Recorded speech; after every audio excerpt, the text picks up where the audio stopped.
Muito boa tarde, como estão os amigos? Tudo bem por aí? Iniciando a semana, retomando os nossos estudos sobre a reencarnação. Essa fabulosa ferramenta de expansão do olhar, expansão do ver, é expansão do viver. Quem vê mais amplo, vive mais amplamente também. E para expandir nosso olhar, no tempo e no lugar, nada como a ferramenta da reencarnação. A vida não começa no berço, a vida não termina no túmulo. Tudo que nos parece injustiça por não vermos ligação causal nessa vida, por não ter as origens dos fatos infelizes nessa vida, explica-se. Desculpe. Explica-se e completamente à luz das vidas sucessivas. E essa certeza que provém do estudo não apenas dos livros, mas da vida, nos reconcilia com o Deus de justiça, com o Deus de amor. Nos dá mais que a esperança, a certeza do bem. E viver assim é muito melhor do que sob a tese do caos, que além de pessimista, além de tenebrosa, é mentirosa. Realmente, quem estuda a vida e não se deixa pegar por dogmas, por pessimismos, por sombras e assombrações, esse percebe o sentido altamente positivo de todas as coisas, de todos os fatos, de todas as relações. Isso é nutritivo, isso é revigorante, especialmente nesses momentos de provas, expiações culminantes. Alguém pode falar que sempre houve terremotos, maremotos, guerras, rumores de guerras. Não é verdade que sempre aconteceu. Guerra sempre houve, mas rumor de guerra, o que será isso? Que foi previsto por Jesus para o fim dos tempos. O meu entendimento de rumor de guerra é esse fenômeno atual do terrorismo, que faz as sociedades viverem a expectativa da violência. Quem vive na expectativa da violência, no rumor da guerra, é tomado não apenas no seu corpo, no aspecto objetivo do medo, mas no aspecto subjetivo do medo, a cronificação do medo na alma. Mas mesmo que nós tivéssemos exclusivamente os mesmos fenômenos de sempre, pestes, terremotos, secas, cheias, mesmo que nada disso houvesse acelerado as guerras de sempre, um fato faz com que nós vivamos, faria com que vivêssemos tudo o que sempre ocorreu de uma maneira única e super intensa. A revolução dos meios de comunicação. Porque tudo que sempre ocorreu agora é trazido aos seus olhos, ao vivo. E essa proximidade, essa vivência imediata de todas as principais dores do mundo multiplicam essa vivência multiplica a nossa dor, multiplica porque é impossível não se colocar no lugar. E assim, nos colocando no lugar de todos aqueles que sofrem, sofremos a dor de toda a humanidade.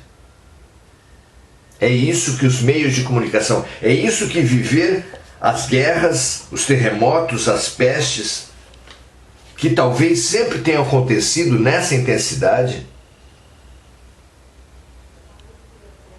faz com que fiquemos mais abalados, porque tudo vem a nós.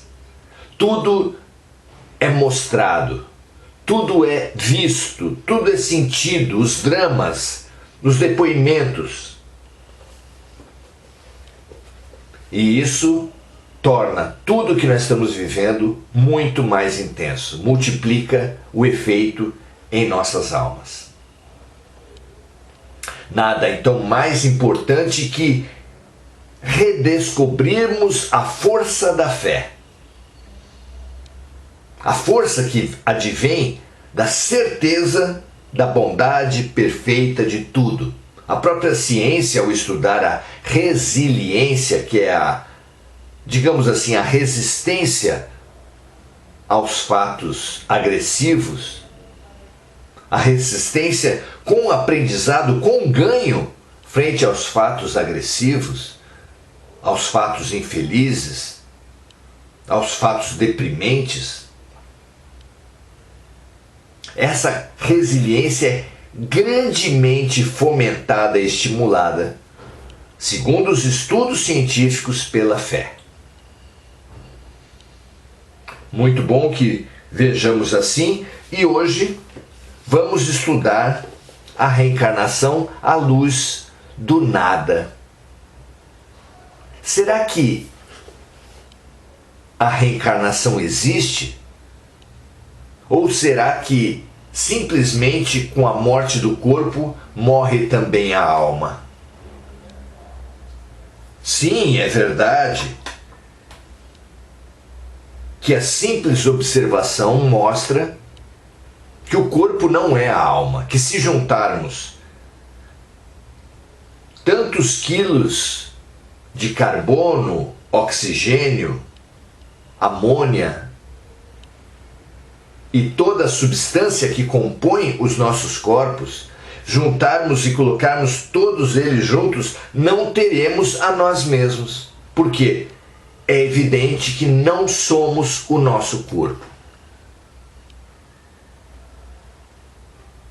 Se não somos o nosso corpo, se algo preenche o nosso corpo, dá vida ao nosso corpo,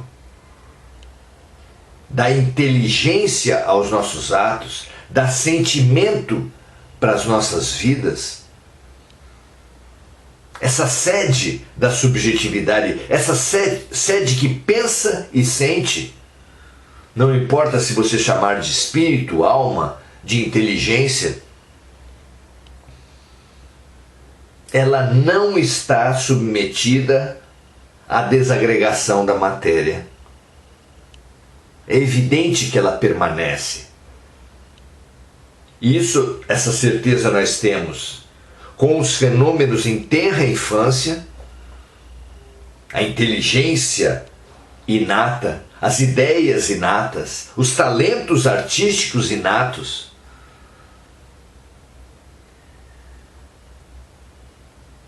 Temos nos sonhos que todos nós temos, alguns deles nós estamos com outro corpo, com uma outra aparência, mas guardamos de onde?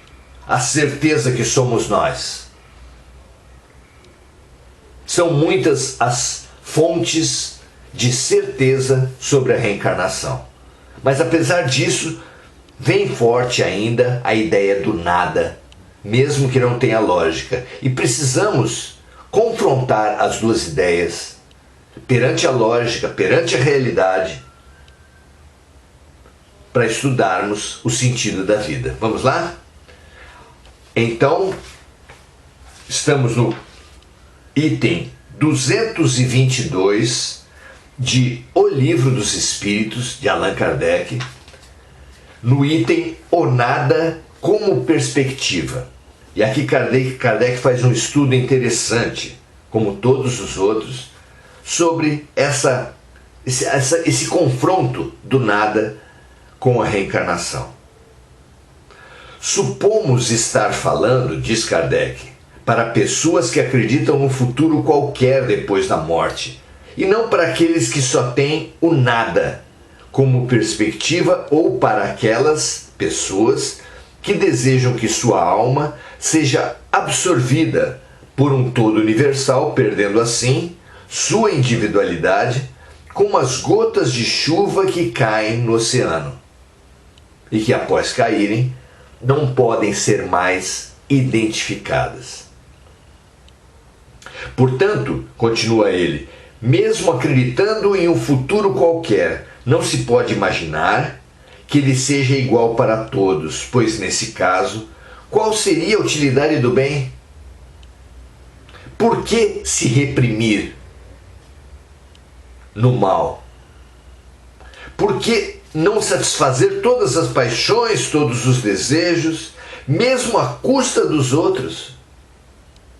Uma vez que por esse comportamento não se ficaria sendo nem melhor nem pior. Para que viver, para que aprender? Não é? O homem que acredita viver apenas uma existência na Terra não vincula sua felicidade futura ao que fez durante essa existência?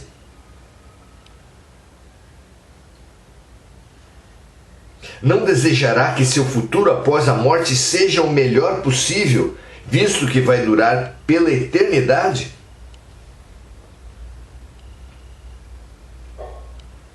Sendo assim, quem teria a pretensão de ser um dos homens mais perfeitos que já existiu na Terra e por conta disso alcançar de imediato a suprema felicidade reservada aos eleitos?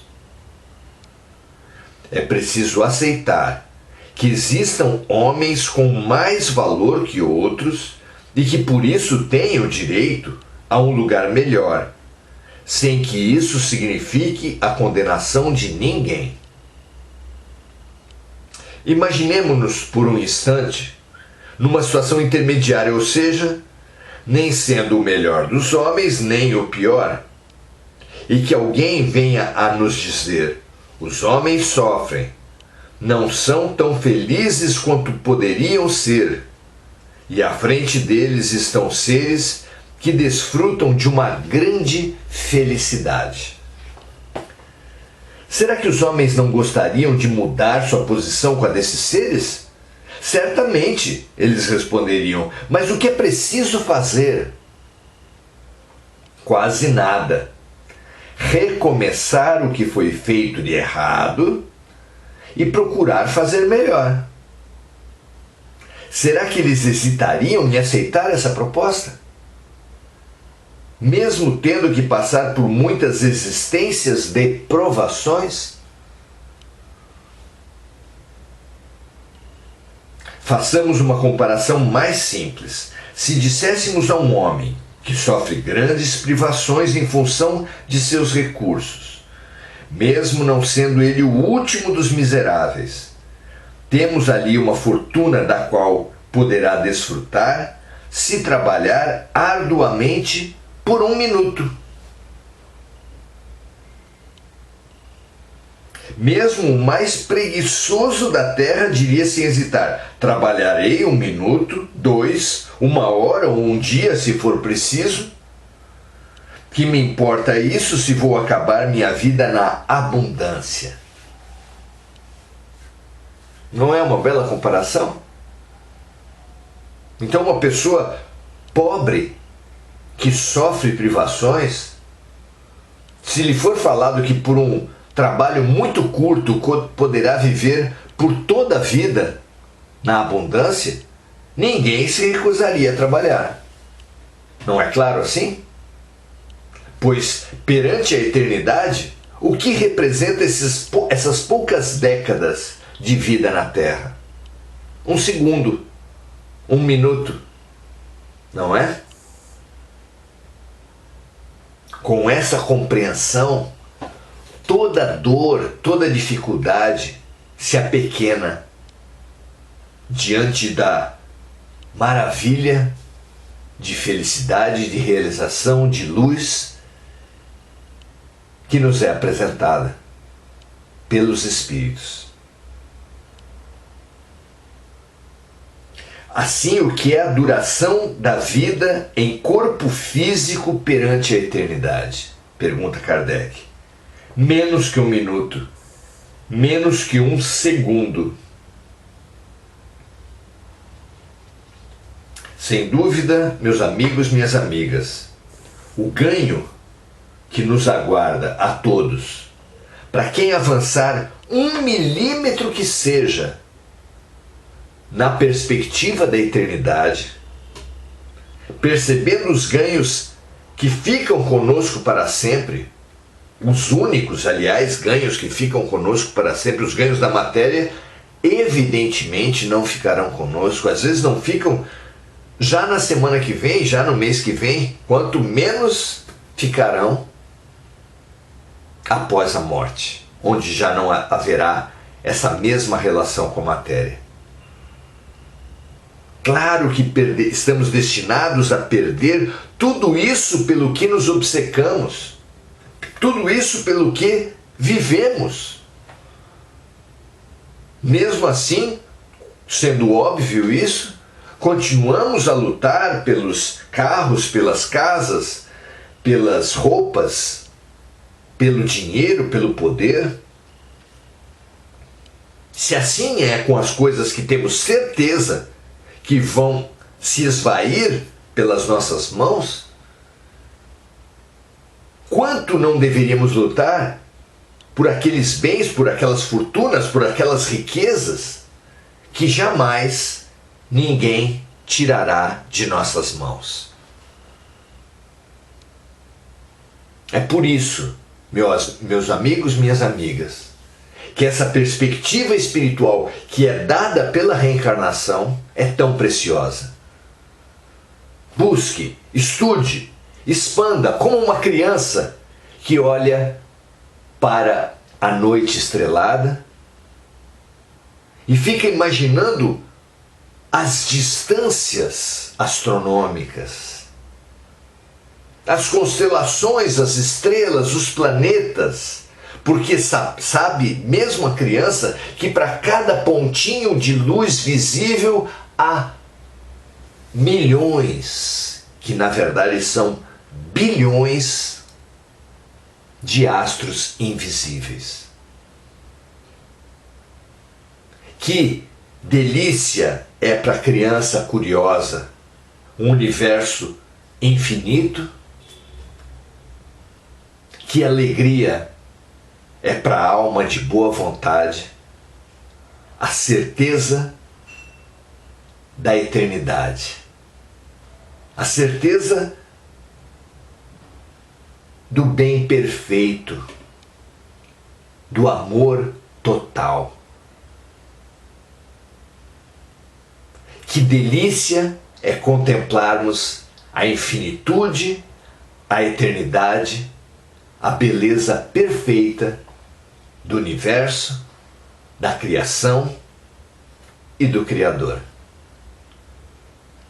Que esse estímulo nos impulsione para frente e para o alto, cada vez mais voltados para a luz. Que assim seja. Ótimo fazermos essa constatação e nos destinarmos a expandir cada vez mais a visão e a vida. Muito bom. Saudar agora os amigos Maria José Sobral, Paulo Berg, Andréa Santos, Regina Frutuoso, Maria Lúcia Duarte Gênio, Audi, Adelaide Dias, André Salvatore. Muito bom estarmos aqui, que todos nós possamos ter percebido o enorme ganho, a alegria de alma que nos preenche quando contemplamos a eternidade, a infinitude e a perfeição do amor de Deus. Que essa certeza nos preencha e depois de nos preencher, transborde, para inundar todas as almas a nosso redor, todos os espíritos que convivem conosco na carne ou fora da carne. Que essa esperança espiritual, vinda da perspectiva espiritual, impulsione nossas vidas para a cada dia amarmos um pouco mais, servirmos um pouco mais, nos estimule a alegria, a felicidade de sermos úteis e servirmos, como Jesus nos serviu. Um grande abraço, grande prazer estarmos juntos, aprendermos juntos. Amanhã, 18 horas, estaremos aqui novamente. Conto com você, continuamos os nossos estudos. Nada mais importante nesse momento que essa expansão de perspectiva, de vida, de alma. Assim seja, até amanhã para todos.